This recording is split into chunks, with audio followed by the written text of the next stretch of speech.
So, hi everyone. This meeting on pain, which was inspired by, I think it was Laurie in one of the meetings we had last time, actually talking about pain. And it's a topic that I think can be avoided. I think it's avoided in general, pain. It seems to be what we spend a lot of our times trying to find ways to fight and maybe even resist. And I wonder if sometimes the sort of physical aspect of pain, which is unavoidable, can get confused with a psychological aspect, which we can do things about. And Laurie was very interesting. She works with people who have chronic pain, physical pain, and she finds that a lot of the people she works with have Michael and I were talking before this call actually. There's a guy who I forget his surname, John Stainer, is it? Michael, I forget the name, but there's an interesting chap who she spoke about who talks about how it's a repressed rage. He says how so many of us have grown up in cultures where we cannot express certain aspects of ourselves because of the societal conditioning, and so it's sort of stored in, and it might be a kind of an emotional energy that is trapped in the nervous system. And this chap writes quite a bit about how when you're in touch with that, when you're more free, when you're not resisting things quite so much, when you've got that perhaps that sort of space of open expression or that lack of separation that we talk about, it may be that it's easier to manage pain because you're not adding that extra story to it. You're not denying it. You're not suppressing it. You're not saying this is wrong. So it was. I think the work she does is fantastic, and it inspired us to have a chat about pain. What can we do about it? What is pain? What do we mean when we say pain? What is a broken leg? What is a broken heart? What's the difference in the brain chemistry? And I think we're all here because we'd like to do something about it. That seems to be sort of as humans, we want to take care of ourselves and others. And you might say that there's no purpose, there's no sort of goal with any of this, but I would say that there does seem to be, at least for me, there seems to be a kind of purpose to having this conversation. That's how it feels anyway. So I think that's all I'll say to start. That was the inspiration for it. And I know that everyone's got a lot of things I'm sure they could say about this topic. So yeah, as always, it's about an hour and a half and we'll do the hands up to speak sort of thing. And we'll see where it goes. So does anybody have anything on the topic that feels relevant they want to share? Sylvan? The React thing, if you want to put your hand up, you can do that as well. But there's a Yes, I little can. box. I've forgotten which icon I'm supposed to press. Anyway, I'll find out a bit later. Yes, I mean, what I want to say about pain at this stage is before we complain about pain, either physical or psychological, is to look at pain as something which might not be as bad. I think one of the reasons people don't like pain in the first place, it is because they think that they shouldn't have pain. And that in itself causes more trouble than anything else. Pain is actually more often than not a signal to help us. I'm talking about physical pain here, whereby when we are poorly, pain is going to be a signal which makes us go and see a doctor. The people, actually, the medical profession in hospital use pain like, they let you suffer a little bit in order to find out how they can help you better. So this is a good start because if we see pain as being a sort of help to us, then we won't be so reluctant to have any. I know it's not pleasant, but at the same time, it's very useful. And I think that the refusal to have pain, they say that we shouldn't have it, causes the psychological pain, the suffering in effect. Like it's not right, it's not normal, it's not fair. And that actually will cause more pain than it would normally be.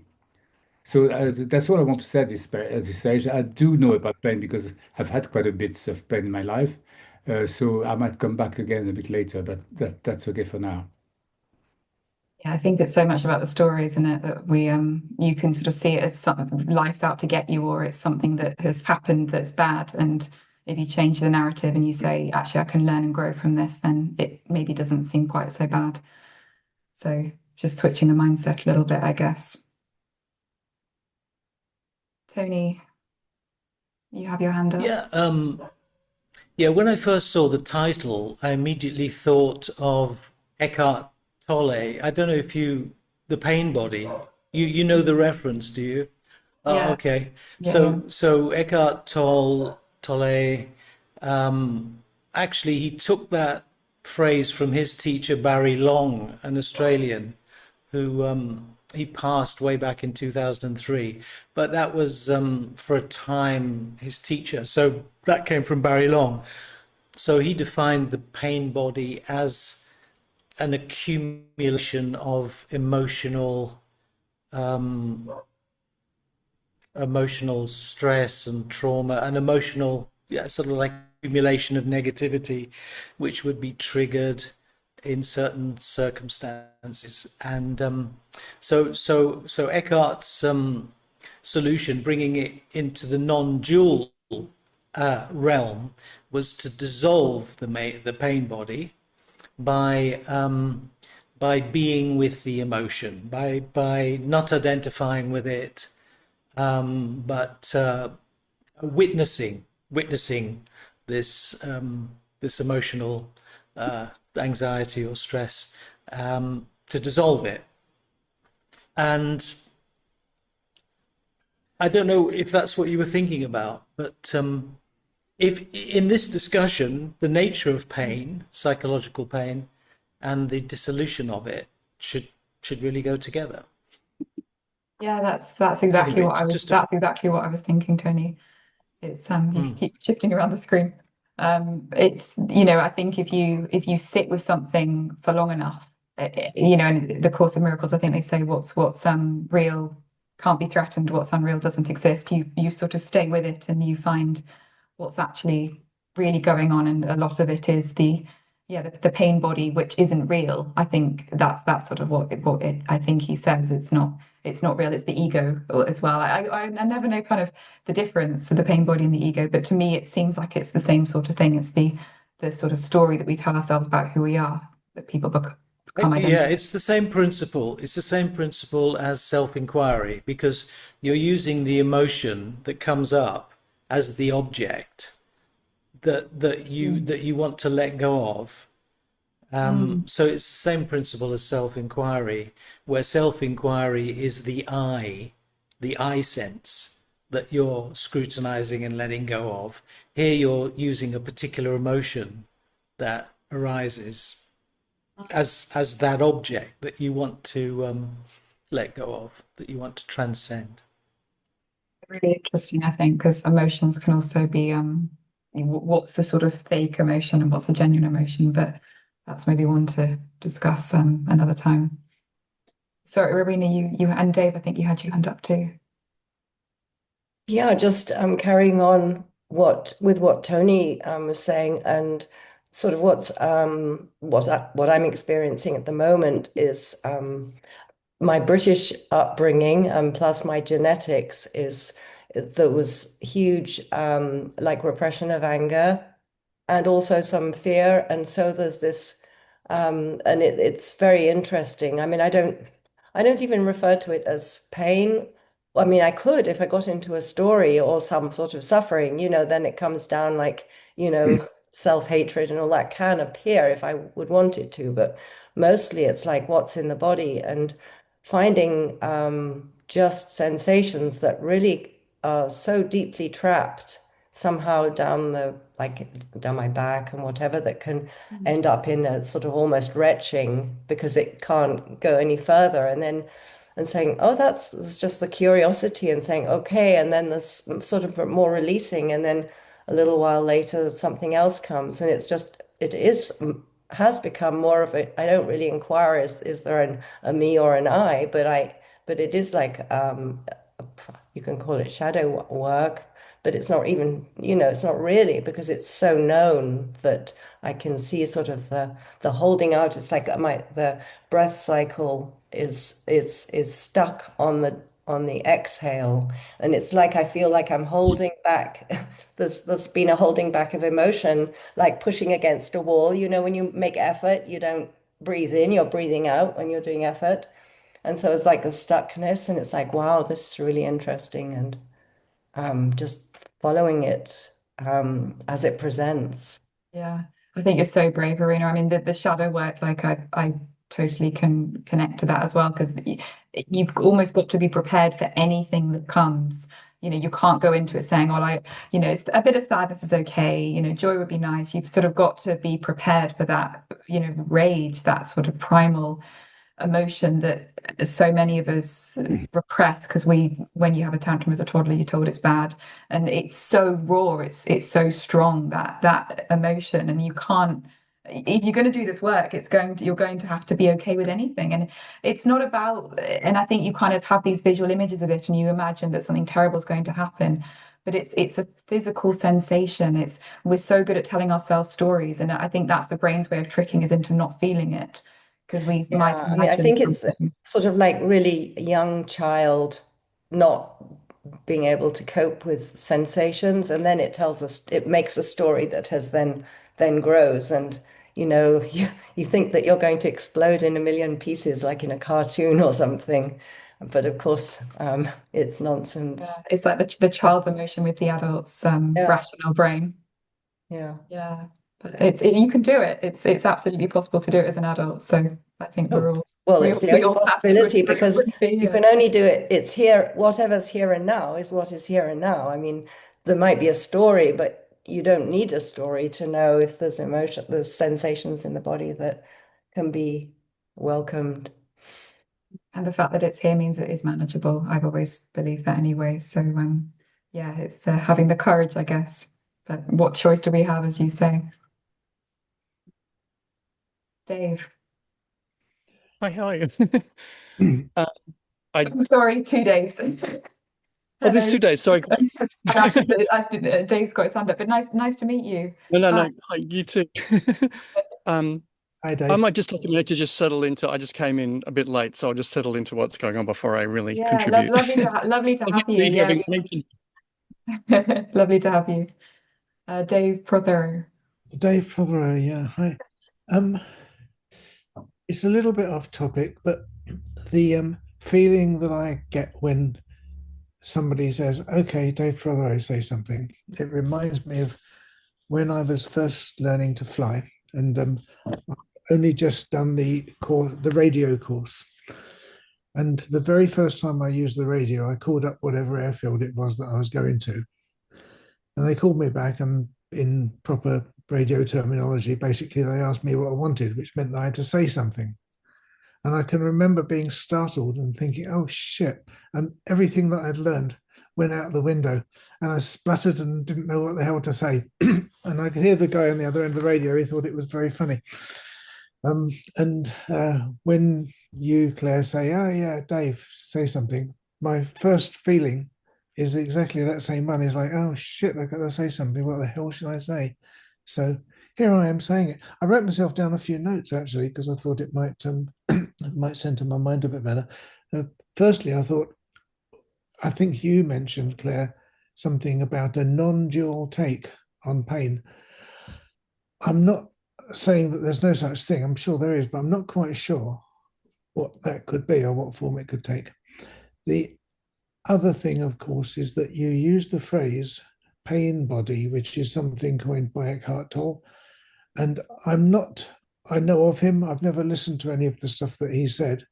And I'm not sure really what's meant by pain body, although I imagine that it's referring not to actually physical slights to the body, or at least not physical responses, but the emotional and psychological input. Maybe a definition of pain is kind of good. It's the response of the mind and body to what would be described as a noxious stimulus. And of course, that puts the cat among the pigeons a little bit, because what I might find a noxious stimulus, somebody else might laugh at, and vice versa. So this pain isn't comparable. You can't stick a pin in two people and know or not know whether they feel the same thing, because it's not comparable. It's purely subjective. So if you say to somebody, as is said in medical situations, tell me how that feels on a scale of 1 to 10. It's a bit vague, really. If they say 10, you know that basically that they're having a really bad time. If they say 1, you think, well, just tell them to go home again, take an aspirin. The thing that I thought was kind of interesting, and this has come to mind a few times recently, is one of my patients. When I first met him, he came in to have a tooth taken out, and he said he didn't want any anesthetic to have the tooth out, local anesthetic, that is.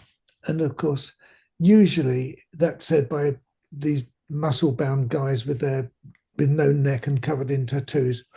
And you just explain in detail what you're going to do. And then they say, oh, maybe I better just have a little bit then.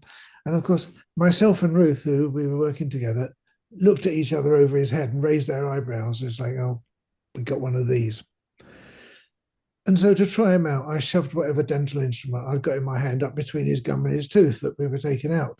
And to my amazement, feeling a bit sadistic probably, because he was annoying me, he didn't twitch. And I said, I'm beginning to believe you. Anyway, out came the tooth, and he was just as happy as if I'd been cutting his fingernails or cutting his hair. And he was like this all the time that I knew him. And I was uncomfortable working on him, and he thought it was funny that I was more uncomfortable than he was. And probably the last time I saw him, and this is what I'm getting around to, I had to take out his bottom front 6 teeth, including 2 firmly set eye teeth, which, as you probably know, have got roots that go right down to the depths of hell. So both of the eye teeth broke off, which is what I expected. And so to get them out, I had to cut into his gum, peel a flap of gum back, drill the bone away, and lever those roots out. He twitched once slightly, and I remember asking him, I said, did you feel that, John? And he said, I did a bit, David. So I said, I'm glad about that, because it makes you human. But he said, I won't twitch anymore. He said, that's okay. And so when I finished, I produced a long trench right along the front bit of his mouth, which I sewed up with lots of stitches, my best granny knots. Now, anybody normal, if they had that job done without any anaesthetic, they'd need a good long sit down and some Valium afterwards, if not more. He just leaned on the door and chatted quite happily about what he was going to do with the rest of his afternoon. He wasn't bothered at all. And then he must have taken pity on me, because he said, I can see that you're having trouble with this, David. He said, and you don't really know what's going on, do you? And of course, I didn't. I hated him at that moment. He said, well, what happens, he says, is I can feel it the same as you would. He said, but what doesn't happen is I don't get in a panic about it. I have no raise in fear levels, no panic, no emotional distress. All I have is the sensation. And that was an education for me, because, and of course it makes sense, because if you think about how pain takes you, whether it's just emotional pain or physical pain, it has a huge emotional component. It's fear and it's panic, and you can probably visualize it as something hurts you. You can feel the panic rising in you that goes along with the rise in sensation. And so John gave me this kind of education about these 2 aspects of pain. He did actually ask me to take out another tooth for him, which was right up the back. I knew it would break up into pieces and it wasn't hurting him. And I said, I'm not going to do that. I just didn't feel like it. And I saw him recently in the supermarket, and he shouted out to me across the supermarket, I've still got that tooth, David. And I remember shouting back, I'm glad about that. You can just bloody well keep it. I don't want to know. And of course, he was entertained by my discomfort.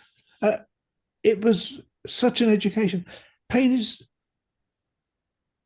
you can't measure it, you can't compare it. It's a really vague thing. So if you're playing rugby and somebody kicks you in the shin, you'll only notice it later on when you're getting dressed or something.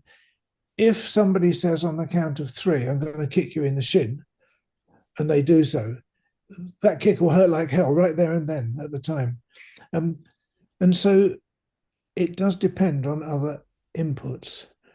Now, in the 60s, we had actually put into words and some sort of scientific research, something that we all know very well.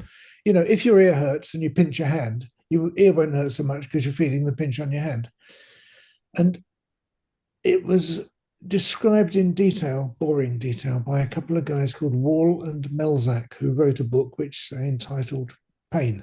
And they called it their gate theory of pain, in which basically they said that other inputs affect it. And those other inputs can be physical, they can be psychological as well. So past associations with whatever sensation that you're having can cause more or less distress with the pinprick or the amputation of your foot or whatever the hell is going on.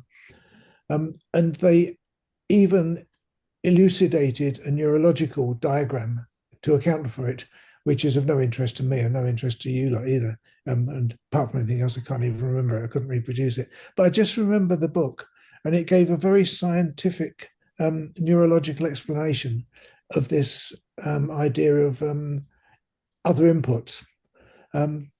So pain, you can't compare. I had another patient. I mean, it was to do with work. I came across all sorts of different aspects of pain. And this lady, she committed suicide in the end because she was in pain all the time. And her pain was emotional, psychological, physical. Her whole life was nothing but unrelenting pain.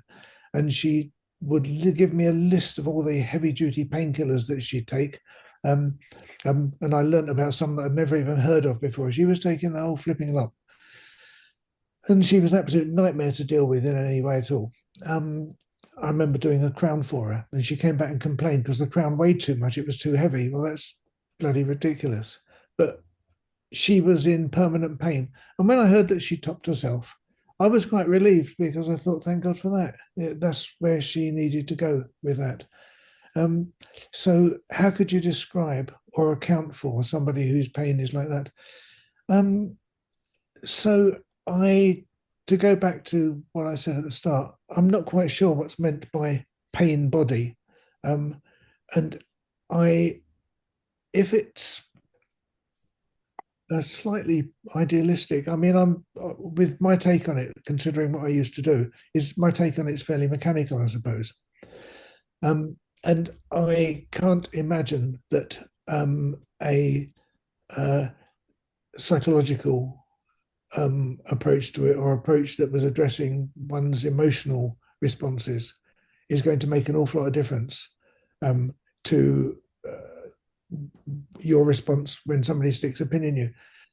As to the lady I just described, I mean, she obviously had more problems than just her body, but for all I know, all her wiring was completely crossed up, and that was the cause of it. Nobody was ever going to say, and as far as I know, she was never in therapy for any of this, although possibly it would have helped. I don't know if I wrote a few notes here just in case I lost my marbles whilst I was talking. Here's an interesting one. There's a thing which you're probably aware of this. It's called a spinal reflex arc. So when you stick your hand on the stove because you've forgotten that it's on, then before you feel the pain, your hand is retracted fast. And it's only seconds later that the information gets to your brain. You feel the pain and you probably shout. And at the same time, you might consign it to your memory, as in don't do that again. But the very first thing that happens is this instant reflex, which goes from your finger straight into one of the vertebrae and straight back out to make your hand withdraw. So initially, there's no pain, but the reflex works just the same. It's not a cut and dried subject. And possibly most of the stuff we can say about it is open-ended and fairly circular. But Claire, you might have more ideas than I do about emotional and psychological and therapeutic approaches to it. I could ramble on for loads more, but that'll have to do for now. I was hoping to get more detail about the dental procedures. You were you? I wasn't. Well, okay, Tony. Hang on a minute. I'll provide them for you. I think to answer your question, David, the way I understand it is an emotional sense, the pain body. To me, it is that it's stored pain on an emotional sense. I think that's what Eckhart Tolle means. So I think that's why I put it in the invitation, because this is sort of what we're talking about. It's more the psychological side of it. And I think for that poor lady who took her own life, you do have to wonder sometimes, if people are able to think clearly, if they're able to be at peace within themselves, you sort of wonder, first of all, will they have the confidence and self-belief to find the right support as well? There's a kind of sense of instinctively doing certain things. There are some people when things go wrong, they just collapse. There's not that sort of mental resilience that can come from perhaps some of the things we talk about in non-duality. It can make people more intuitive. You can sort of vouch for yourself a bit more, advocate for yourself a bit more, perhaps. A bit more intuitively what might be helpful. You might go to the doctor a bit sooner. You sort of sense, you're more in touch with your body. You sense there's something not quite right. I knew someone who was a Reiki master, and she just could tell when she had a cancer, and she could just tell something wasn't right when she was doing the Reiki on herself. Went to the doctor, and lo and behold, there was a cancer, and she managed to get it treated. So there's a sort of sense of being in touch with your own body, perhaps, that may help. Having said that, it's not a miracle. There is no such thing to. I don't know if there is a way to prevent people getting sick. I imagine that there isn't. But it's it may help, I suppose. It may sort of alleviate some of the suffering. I think that's it. Suffering maybe can be different to pain, and it would be wonderful if people didn't have to have that added layer on top of it. You've already got enough going on with physical problems. You don't want that additional layer of telling stories and sort of the emotional baggage. So to sort of cover those 2 points, I guess that's probably that's all I'll say. Razia?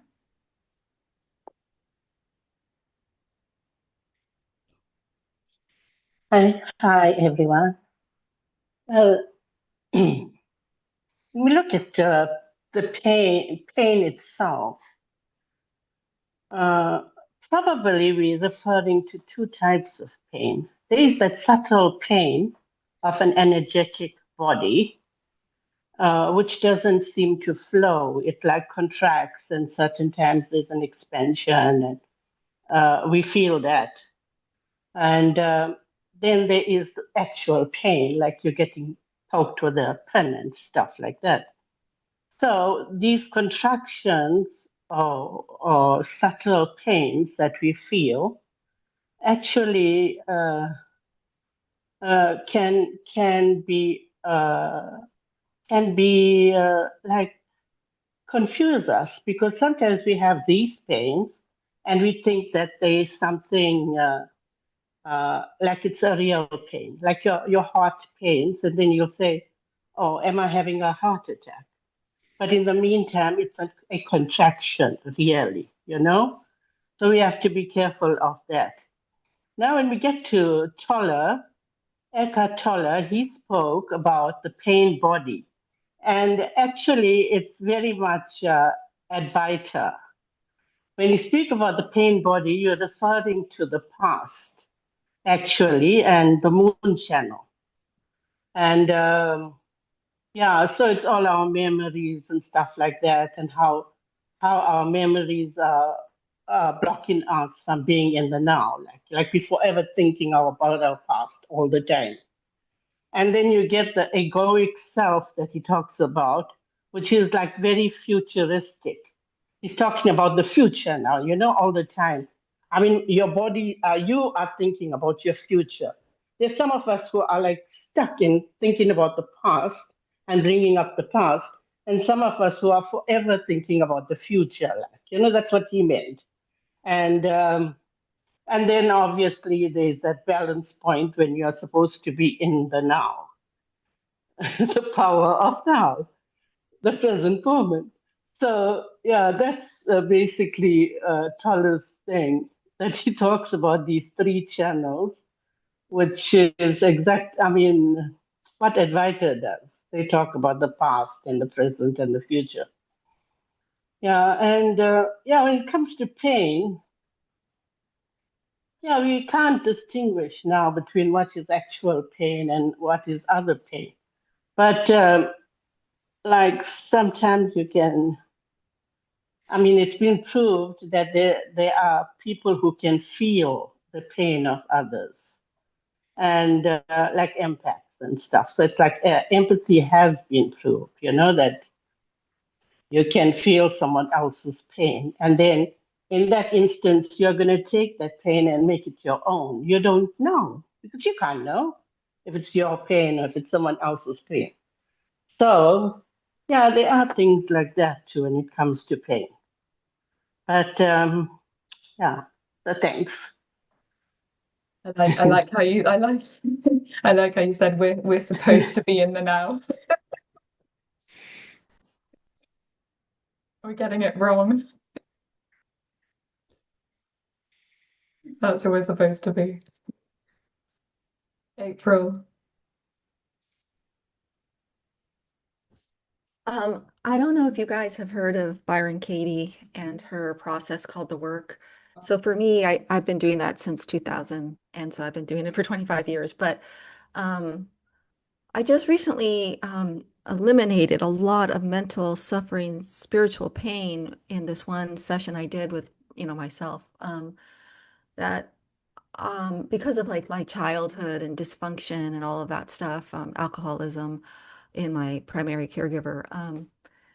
I had this immature idea, and rightly so because I was immature, that, if I prayed that God would somehow make everything better. And that never happened. So I internalized this as abandonment and, bitterness.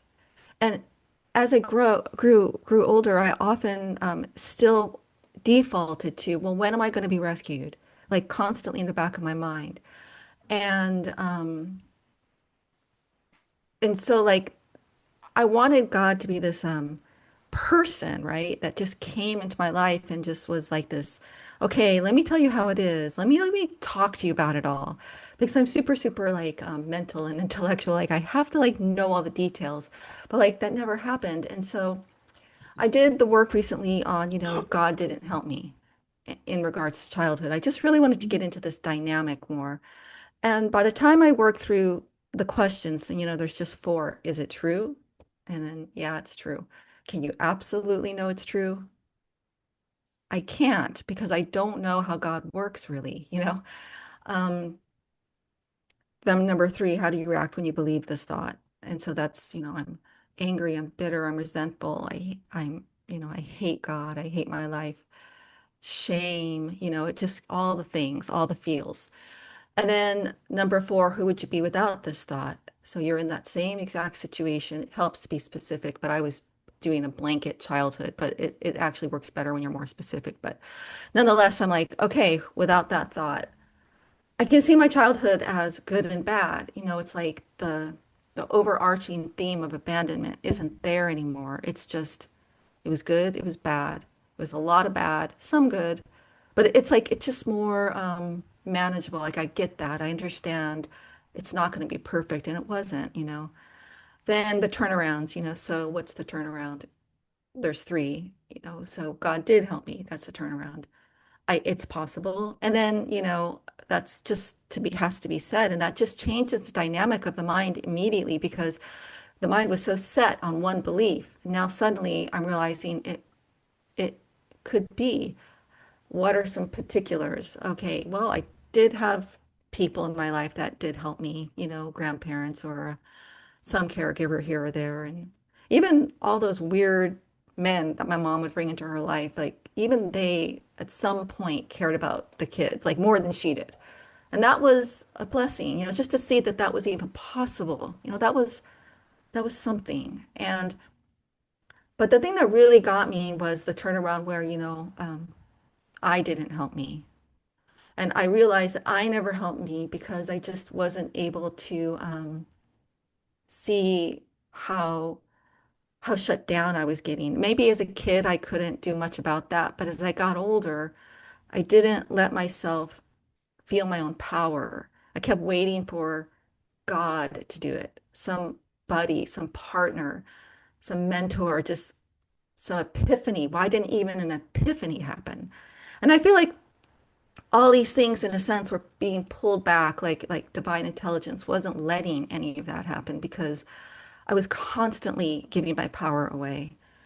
And now I realize how much, that influenced me. Like God's out there, but surely it's not inside, this stillness, this divine intelligence, this completely unnameable force.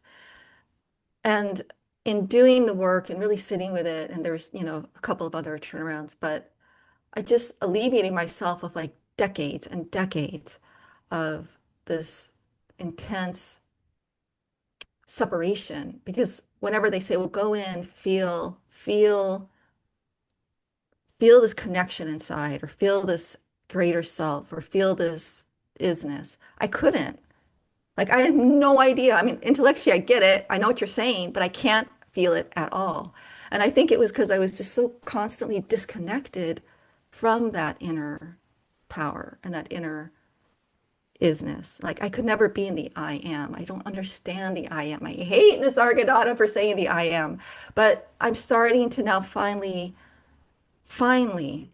get a sense of maybe the I am is still a little tricky for me, but I'm just baby stepping it. And I just think that it's a paradox though, because sometimes you do have these mentors, sometimes people do come into your life, or there are divine epiphanies. But I think it's the dependence on waiting for it that was my personal, like, sticking point. So for me, that allows me to be more open to, because I got the Eckhart Tolle, he has this Dark Night of the Soul thing that he released, just a short kind of, and I started it, but I could tell like my pain body was pulling me away from it. Like, no, not going there. Want to hold on to this pain a little bit more. And I think it's like every day just showing up in different ways. So for me, it's just this constant walk. So anyways, that's what I wanted to share. Thank you. Thank you so much, April. I'm sure that everyone's got so much to offer in and reflect on that as well. I think you spoke so beautifully about the embodiment of this and it's not a conceptual understanding at all. And I think that's what we can all get caught. We're all waiting for something or we're not, but out there to sort of come in and be the answer. And as you say, it's there, it's in us. But it can be so difficult when you've got challenges in the past. There's sort of emotions, there's trauma, there might be things that is being held on to. And there's stories as well. It can almost be like a sort of energetic block to something actually being felt. And as you say, there can be that kind of pain body resistance to certain things, maybe sometimes as well. I guess because there's that, actually, I don't want to go there because this is the answer in a strange way. It's almost like you don't want to, because it can sometimes just feel so simple, I guess, just being in the body, being in that embodied presence.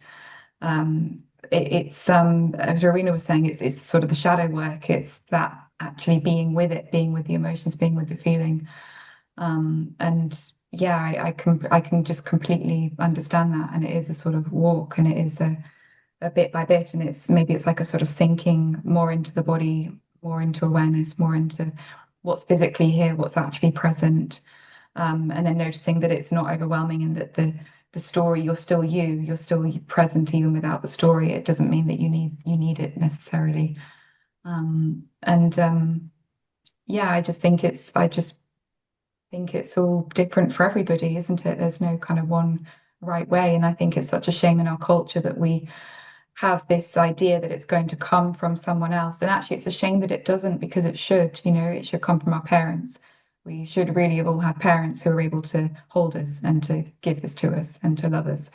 And that would mean that we didn't go out seeking it. That would mean that we didn't feel this disconnection. We didn't feel separate. We didn't feel like there was something wrong. But I don't know anyone who that actually happened with. And I think in a way we're the lucky ones because we have got that way of there's something not right here. There's something not quite right. You know, it's not that acceptance of the status quo. It's that actually I'm going to find out what it is and I'm going to reconnect with it because I'm worth it. And there is something more here that I didn't receive. So I think it's sad. I would say it's really sad that we need to go seeking and we need to go looking for what we never needed to search for, but it's completely understandable. And Rowena's just made a comment that our parents should have had the support they needed. So it does go all the way back through probably to the Garden of Eden. So I guess that's where the forgiveness comes into it as well, that no one really had a choice and they're all doing what they could. But yeah, I've waffled a lot. I just wanted to say thank you so much. And I'm really glad you're here. Thank you. Did anybody else want to share anything or say anything? Yeah. Firstly, I'm hugely distracted by the camera's setting. I thought that my face was bright purple because I was uncomfortable about being on display, but I think it must be to do with the camera setting because it's really over the top. It's done it to my hands as well. And I'm not sure how to adjust that, maybe another time. I just had a couple of other thoughts about the emotional and mental input to pain as far as it links to anxiety. Sorry, most of my references are to do with dentistry, but that was where I came across it as an issue so many times. I had a spell of doing intravenous sedation for people using a Valium type substance. And what I realized, and nobody had ever pointed it out to me before, was that the stuff has an amnesic effect. And I would sometimes amuse myself and confusticate the person concerned by telling them that they wouldn't remember anything that was happening next time I saw them. And because to all intents and purposes, they'd be responding perfectly normally, they'd be surprised and say, well, I'm sure I will. So I'd say, well, look, if I give you something ridiculous to remember, like a pink elephant with purple spots on, I'm sure you remember me saying that next time I saw you. And they said, well, yeah, of course. A week or two later, when I saw them to review them, I'd say, do you remember anything odd in our conversation last time? And they looked puzzled. And when I mentioned a pink elephant with purple spots, they'd look at me as if I was nuts. And of course, they had no memory of it whatsoever. But that amnesic effect, I realized, and I'm sure the people that actually taught me, it either hadn't occurred to them or they just stuck the stuff in a vein in the arm and they found that the patient became manageable. And I'm sure that was as far as it went. But if you provide the so-called noxious stimulus and a split second or even quicker than that later, the person has forgotten that it happened, it doesn't have a chance to build up into that panic and that fear we were talking about. So it doesn't matter if you jab somebody with something sharp and then a second later that they've got no recollection of it at all. That in itself has an anxiolytic effect. It stops them feeling anxious. And of course, that's obviously how it works. And I moved on from that to, it was really a thought experiment, I suppose. And if you imagine that you're having something drastic done under general anesthetic, and during the procedure, you feel every single bit of it. It's as if there was no analgesic effect at all. You feel it in exquisite detail, but you can't move or do anything about it. But you forget.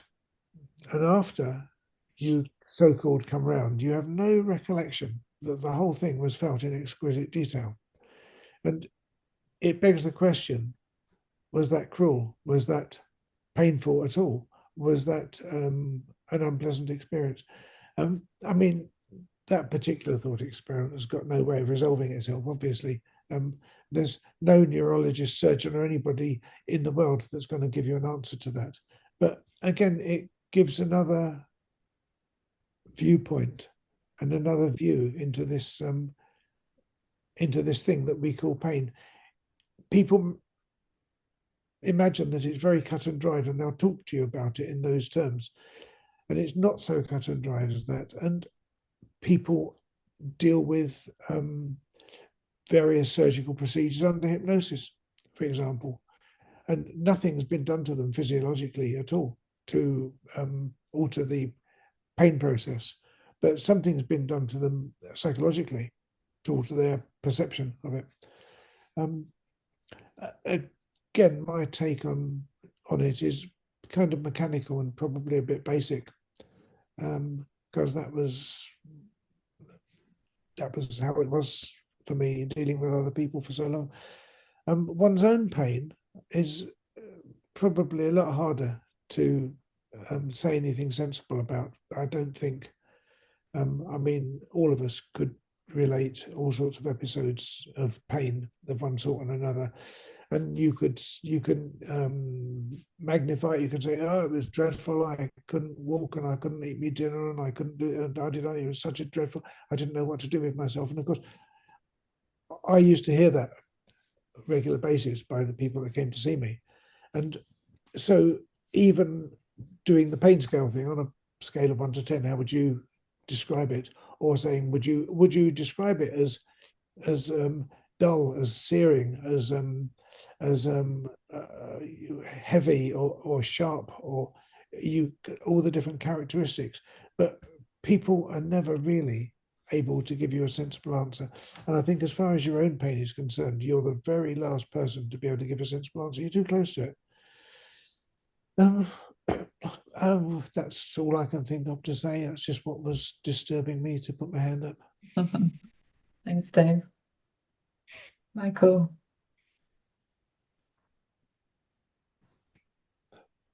I wanted to relate to something April said. April, I spent 50 years in the place you find yourself, self-inquiry. I read, I am that so many times I wore out 2 copies. I dog-eared and underlined and wrote in the margins, and finally the books fell apart. I did the same thing with the Bhagavad Gita and Ashtavakra Gita, and I studied Course in Miracles for 10 years, and always left hungry. Nothing filled that emptiness. I think self-inquiry is a loop. It's like a record that goes around and around. The only thing the brain can do is reference its own encyclopedia. That's the only thing it has access to.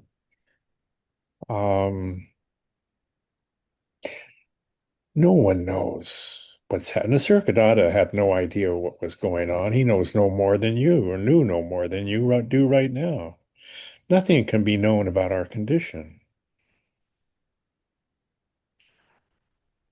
The problems that we seek answers for problems that exist only as ideas that are self-referential reflections. We use language to try to solve a problem that exists only in language. Who am I?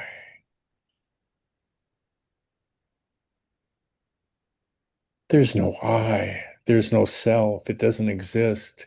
It's a mental fabrication.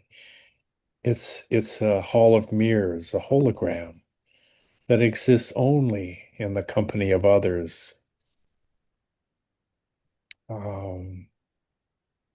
It's a phantom. You can't know who you are because you aren't. There's no divine intelligence in the universe. We are as close to the divine as anything that's ever existed. Nothing will come to help you. No one can help you. There's no there's no answer for questions that exist only as ideas.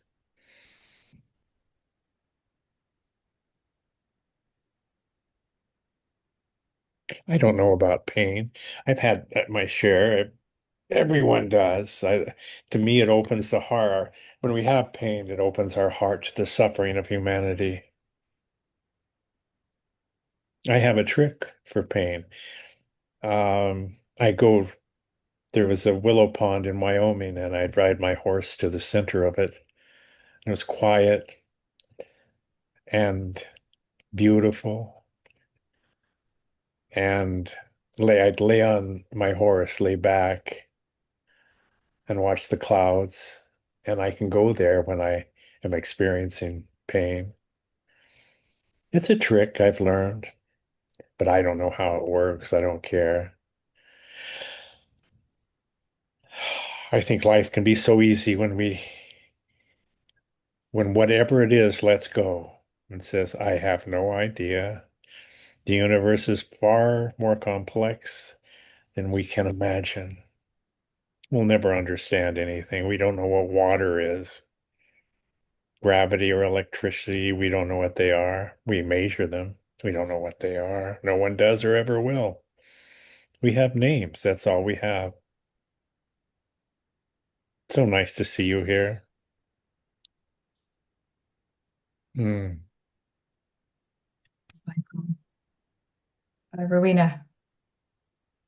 Yeah, just following on from Michael, I had the first awakening and was followed by a couple of years of pretty blissful, oh, that's it type of existence. And before that, I'd done tons of spiritual bypassing. So I was still sort of, I think, in that type of frame. And then life circumstances changed quite dramatically. And little by little, I got worn down. And I realized that there was a ton of uninvestigated, I call it shadow work, but pain, instead of being a head on a stick, like, oh, la, la, la, it was necessary to wake up in the body and the cellular structure, if there is, which is here, is the meat suit, whatever. And so then instead of the escaping, it's like it was like really diving in. It's just like if I just want to say, if there are days, then there were plenty of days. It still happens, it's like I want to die, I hate this. It's like, okay, you can say that, is there a problem saying that? But then it's like go into the feelings, go what's being held and what's being held that's sort of like pouting like a child or but feeling in the body. And I mean, it's what's arising, and it is real, but it's not being made to God. It's being welcomed totally, and the welcoming, and because it's so there, it's part of being, and it can stay as long as it wants, and then something often shifts, and then there's often like a yeah, a whole load of energetic energy passes and life is good. And then something else comes along and oh my God, it's back again. So that's sort of the way, but that's the way my processing, if you like, or I meet what is arising. It's like I sort of welcome it all, even the really nasty little parts of myself. And there are plenty of them. Thank you. You are so damn beautiful, Rowena. I think, Terry, you had your hand up next. Um, a couple of things. First, Dave, when I was a little kid, I went to the dentist with my brother. I had to have a tooth pulled, and my brother scared me about the big long needle. And so I told the dentist, I don't want a shot. Don't give me a shot. And so I had my tooth pulled without any Novocaine. And to this day, I remember it. It was horrible. So I wasn't like your friend. It was horrible. Um, Michael and Marina, you know, I I wish a group I'm in now is studying Adyashanti's End of Your World, and I've read it before, but we're working with it again. And you know, as we left the group last week, she said, "So I want you guys to work with the idea of like, who am I?" And I've done this before. I've done inquiry before. Who am I? It's not going to be answered with your head. Your mind's not going to answer it. It's going to come from your heart. You're going to, you'll feel for it. I don't feel, I don't know what that feels like. And Michael, listening to you talk, and Marina, I get it. I just feel it on some level, but I also feel like something I don't. Like you guys get something. It must be conceptual that I'm not getting. Like there is something seems to know that you know with your mind that I don't know. I don't even know what else I can say. I it always seems there's more that I don't get yet. I'm not sure how to get it, but it does seem other people have gotten something I haven't gotten yet. I don't know if that makes any sense. There's nothing to be known. Knowing is a misconception. We know nothing. We understand nothing. All we have is the names of things. No one can know more than you do about your circumstance. No one can. Understanding is a misconception. We mistake description for understanding. We describe what gravity is by measuring it, and we don't know why. We don't know why two magnets attract each other across space. We have no idea. I told someone I had it figured out why magnets work. They do this pushy-pulley thing. That's as close as we'll get to understanding magnetism. They do this strange pushy-pulley thing. That's all any scientist knows about magnetism. They can measure it, but they can't know what it is. No one knows more than you or ever will because there's nothing to know. It's just ideas about things that don't exist or things exist only in the naming of them. How can we know anything about a mountain? There's no such thing as a mountain. There's no line around it. There's no line between a valley and a mountain. It just exists as an idea. Nothing can be known about a mountain. You can measure the height of it, but that's based on water level, and the water always goes up and down. So does the height of a mountain go up and down? I don't know. No one But can. something happened to you in Las Vegas that one night where you knew that, Hmm. No, I right? knew I knew that I knew nothing. I knew that nothing could be known. I knew that no one knew more than I did, and I know nothing, because nothing can be known. We drift along in a sublime unknowableness, uh, flying headfirst, headless into a vast unknown unknowableness. And it becomes exciting and fun and funny, and there's nothing to lose because you have nothing to start with. You have The only thing you can lose is something you never had. You never had anything to start with. Nothing's yours. You don't exist except as a collage, a swirling collage of memories, a galaxy of memories creating a hologram of I amness, a phantom, a beautiful phantom riding along. I see myself and my children and my grandchildren as swirling collages of memories housed in beautiful bodies. Every body is so beautiful. A trillion cells walking and talking and singing and dancing. Oh God, and we happen to be riding a body. I'm riding an old man's body down to the ocean. which is symbol for death for me. It's been fun. I've done everything I wanted. My bucket is gone. I don't have a bucket list anymore. I love being. Every moment is so precious to me. I look at your faces and you're breathtakingly beautiful. We can't see our own beauty. We never will. But we can see what it's like to be human by looking and talking to other humans. We get a glimpse of our own beauty through that. I wonder about your stories. I wonder what you were like as children, the pains you suffered in adolescence. We've all been made fun of. We've all been terrorized by bullies. We're so much alike and so different and so beautiful. Mm. Thanks, Michael. Razia. Thank you, Michael. Yeah, that is nice. We are that innocence, childishness, childlikeness.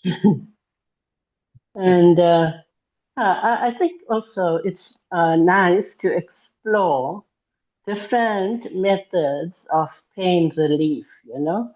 We're always like taking tablets, you know. The first thing is to take a tablet. Uh, Others will ignore the pain. Some people will say, "Oh no, this is going to interfere with my whatever, and I'm not going to take a tablet." So I don't know, whether medication does interfere with stuff, and that's something like you feel it sometimes that it's when you take a lot of medication, then you feel like you are off balance. Mm-hmm. And yeah, I feel off balance sometimes when I take too much. And then I don't want to. So yeah, it's like that. And then I know Reiki, people use Reiki to get rid of pain. And that seems to work. And what you call those needles? Acupuncture. Yeah, those. Yeah. And they use needles, man, they poke needles into the pain spots, trying to find. Yeah, and yeah, then you can go to a chiropractor and they do that for pain. You can actually burst, like if you have a pain in your neck and it's like a ball, they poke the needle right in and then it bursts that ball. So the pain goes away.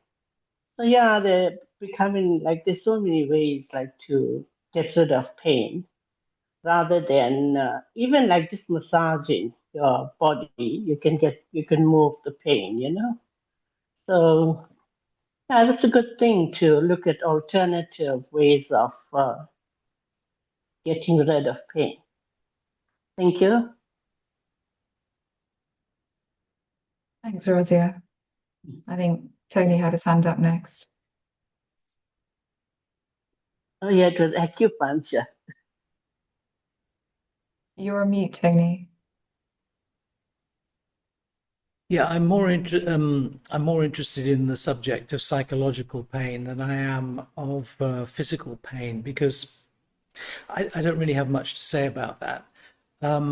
Michael, don't go away. I was just about to refer to something Michael said. Michael, you said that there's no such thing as knowing, and you used electricity as an example. You said we don't know what electricity is. And that's true at the most fundamental, absolute level. But we do know about it enough to be able to make generators, power stations, grid lines, that are plugged into your house right now, which are lighting your beautiful face so I can see it. They're powering the computer to enable you to connect to this Zoom call. So we do know about electricity in the sense that we can utilize it and make something of it. So there are levels of knowing. So that's what I would say. But anyway, what I wanted to say something about suffering, because when most people talk about suffering, they think of the extreme. They think of something like, getting your arm cut off by a chainsaw or something really horrendous. Suffering usually brings some kind of extreme to mind. But what is missed is the kind of suffering that's happening millions of times a day. Literally millions of times a day. And that's the moment to moment feeling of lack, incompleteness, uncomfortableness, dissatisfaction, unfulfillment, anxiety, that constant checking that is done about, am I behaving the right way? I feel a little bit vulnerable. All of these things are happening from moment to moment, really thousands of times a day. That's the real suffering. And what I would say is I don't subscribe to this notion of shadow work, because shadow work is a little bit like tending to the individual leaves on a tree. You're carefully you're trying to fix these individual leaves. You're plucking out the ones that are diseased. You're tending to all these leaves, and as you're tending to them, new shoots are already growing for new leaves. So you're in this constant battle of tending to these individual leaves. And to bring it back to the non-duality context, what you should be doing is cutting the root of the tree, not tending to the individual leaves, but cutting the root of the tree. In other words, going back to the source. And this suffering, moment to moment suffering that's constantly surfacing, can vanish. It's possible for it to completely vanish forever.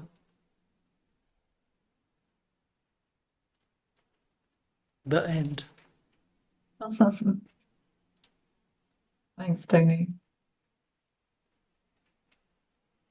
I'll jump off what you've just shared because I was responding to Razia, her point about medicine, and you've just said it yourself. There is a kind of medicine for this, or there appears to be. Meditation might be seen as some kind of medicine, just as acupuncture or just as antidepressants, and just as morphine might be seen as some kind of medicine for pain.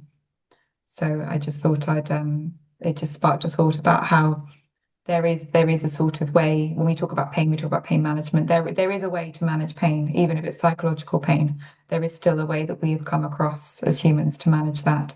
And I think what people do when they teach meditation and therapy, and even though you say it is plucking off leaves from a tree, I still think it can be helpful because once you've worked through the leaves, maybe you can see the trunk a bit clearer. You see exactly where it needs to be cut because you've got more visibility of it. So I think the two can go hand in hand. And it's an interesting one to talk about, actually, the cure for some of this. So that's all I wanted to say. And I think there was a queue of hands, and now there's just Terry. I'm just listening. I'm listening and kind of digesting everything. And I'm also more interested in the psychological pain aspect as well. My question was just, I wonder, my mom was a very depressed person and angry and kind of negative. That's kind of how I remember her all her life and my life. And I'm wondering if the pain body or if that kind of pain is intergenerational, if that can be passed on to children, even not just like because you're raised by them, but even from an energetic or uh, genetic way. I just wondered what anybody thought of that. That's all. I know intergenerational trauma is a thing in therapy. I don't know if anyone has anything else they want to share. Well, just I definitely think that from my what I see in my family, there's stuff there are genetic things that pass. So yeah, that's all to share that. I mean, they've done studies, haven't they, with Holocaust survivors. There's sort of an energetic, there's something in, and they even have sort of people who have had no trauma whatsoever, they can develop symptoms of having experienced trauma, having never actually lived it. They've done, I need to look into it because I'm sure there's some fascinating research they've done that it can absolutely be passed through, whether it's genetic or whether it's conditioning or something like that. And you can get sort of quite spiritual about it, sort of soul, karmic bonds, things like that. I sometimes have the idea that I'm doing all this bloody work for my generations of people before me, because sometimes if people don't do the shadow work, they just pass it on through the sometimes female line, sometimes male line. They sort of pass it on, and then lo and behold, someone's left with it all, and they say, "I've had enough of this. I'm stopping it now." So I do sometimes wonder if there's a kind of accumulation that can sort of go down, and until it gets to a point where it is literally just there's too much, or it needs to be worked back through. But again, I can only speak from my own experience. I've got absolutely no idea about any of this. The father ate sour grapes and the son's teeth were set on edge.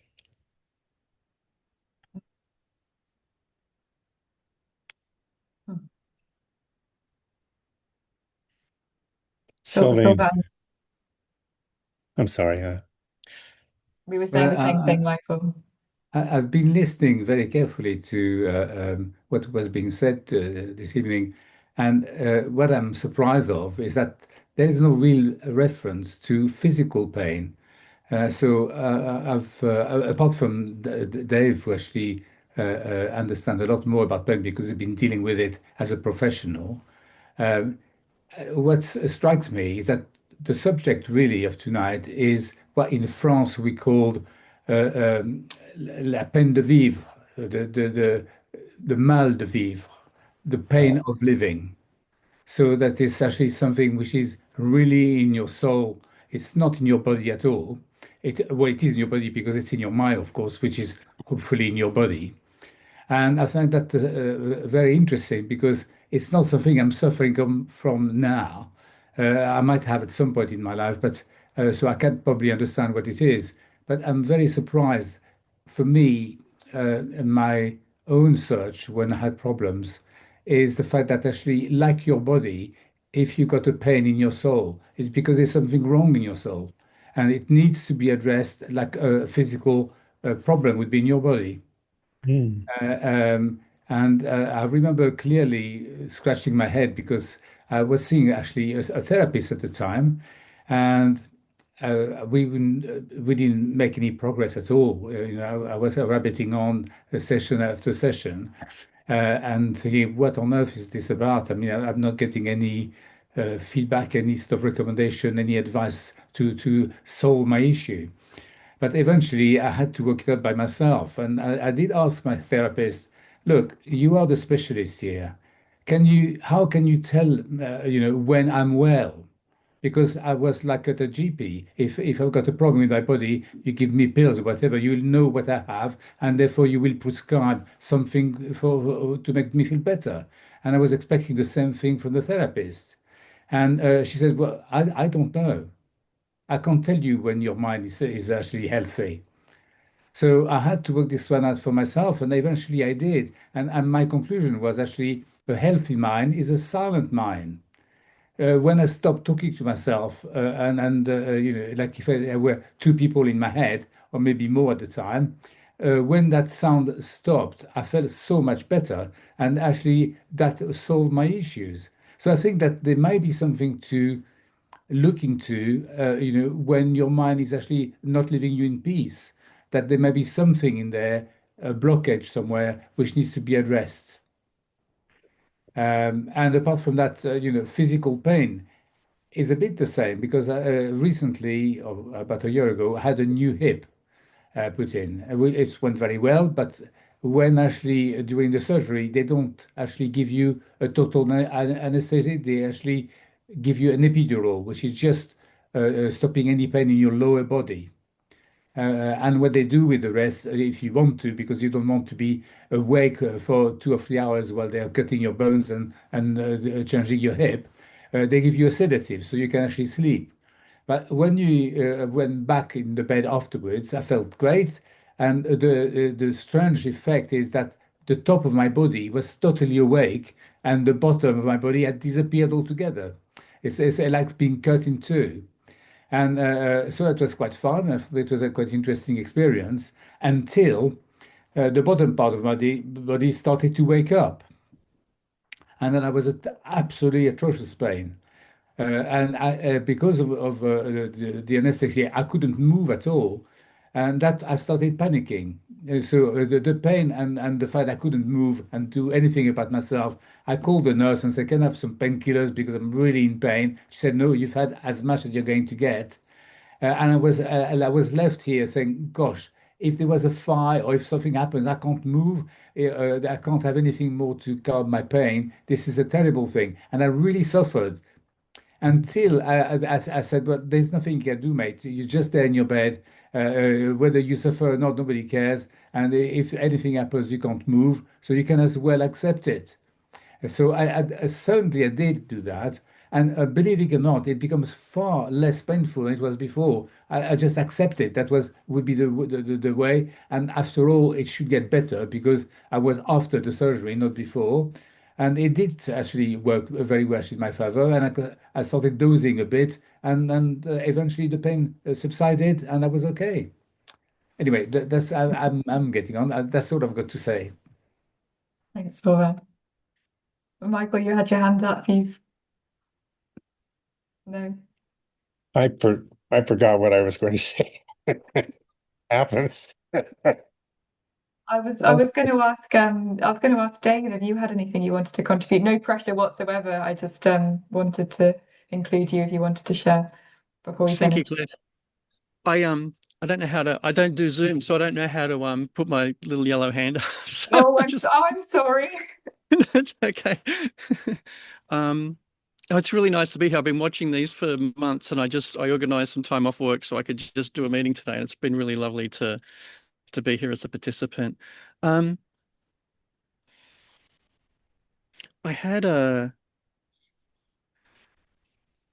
to bring it back to dentistry. I've just completed a year of dental work, and I hadn't had anything done for like 20 years because I had this terrible, what do they call it? Like anxiety. I just could not do dental work. I know there's a word for it, I can't remember it. And like two problems came up at once and they were serious and I like, well, I have to do it. And I made an appointment and I was like, I actually felt good about making the appointment. And I was like, I know that when it comes to time, I'll find some way to feel that things are better and I'll find a way to duck the appointment. And I didn't, the anxiety was just kind of gone. And when they asked me, why haven't you had anything done for 20 years? I said, oh, I had terrible dental anxiety. Phobia is the word. I had terrible dental anxiety and a phobia. Haven't had anything done for 20 years, but for some reason I'm okay right now. And they kind of wrote that down. So they never heard the bit about like, oh, I'm okay about it right now. But so they were always really super caring and everything. But like doing this, there was like pain and there was all these things that I'd always been scared of, but like there's all these spaces open up around pain and I was able to watch it. And it was just really fascinating and beautiful and interesting. And I could see that like when like a small amount of pain would come, my mind, like there'd be all this tensing and preparation.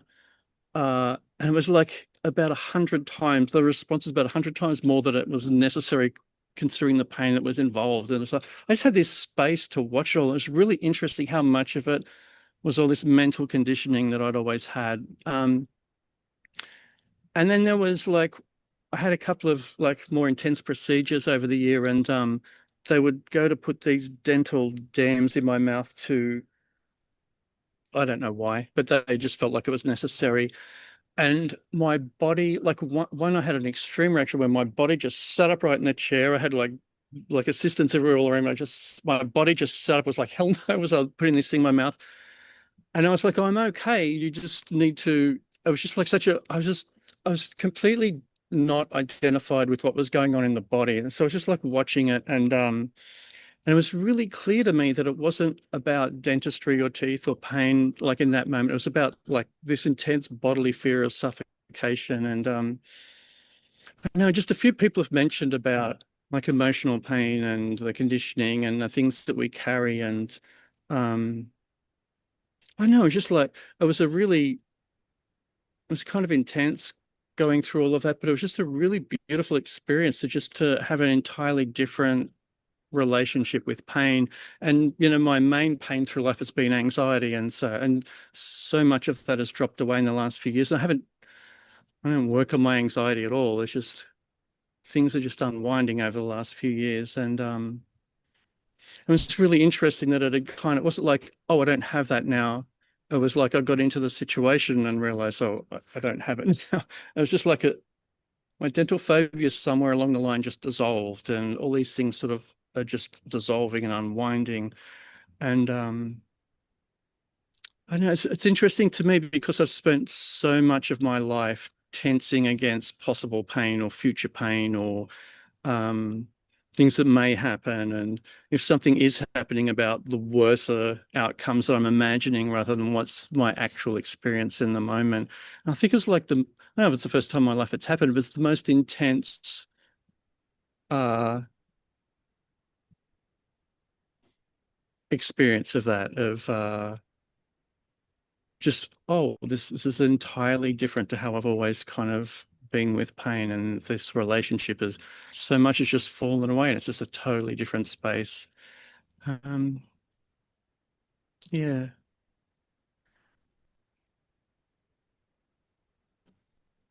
And there's one other thing too I wanted to, so like self-inquiry came up a little bit earlier, and I kind of don't do it now. I'm more just sort of check in, like my self-inquiry in a moment where I want to, if anything needs, I don't know, just not even for any reason, but it's not like, who am I? It's just like, oh, am I still here? And I just check in. And the check-in is just such a wordless place. It's not, there's nothing there. It's just this wordlessness, this silence. And I think, just unconsciously, like when I was sitting in that dental chair, a lot of the time, I'll just like, if anything did come up, I'll just go to that place, and it didn't matter. Nothing needed to happen or not happen. It was just very clean and clear, and it was just a thing. Yeah. Yeah. Anyway, that's. Thanks so much, Dave. And bye, Michael. I know you need to leave. We're going to end in a couple of minutes. But I was just thinking, Dave, as you were talking, Rupert Spear, I don't know if you know him, he's a non-duality speaker who lives near me. And he there was a question that someone asked him once about how did the separate self go for you? Like, what was it like? Did you just sort of suddenly wake up one day and it was gone? And he said it was like a headache. He always had it, this sort of sense of separation. And then one day he just realized, oh, it's not here anymore. And it makes me think of you and your anxiety. You just one day it's like, oh, I used to have this thing called anxiety, and now here I am in the same situation, and it's just not here anymore. Sometimes it can feel like it just fades away, and it's not like you've done anything, or you've sort of done enough meditation mantras, or you've been to enough therapy sessions, and you've somehow it's you've passed the test. You just somehow notice that there's a different experience that there was before. And it can be quite interesting. I don't know if it was sort of any practices or any sort of anything that you feel that you did, or maybe it was just a growing awareness that felt completely uncontrollable. We could pontificate for quite a long time about what it was that caused that, cause and effect. But all I can say is it's wonderful, and I'm really happy that you're here, and it's great for you to share all of that. And thanks for coming. And sorry that you didn't know about the yellow hands. It's a react thing at the bottom of the screen, but hopefully next time you can put your hand up, and we'll hear more from you. Thank you. Does anybody have any last urgent things before we wrap it up?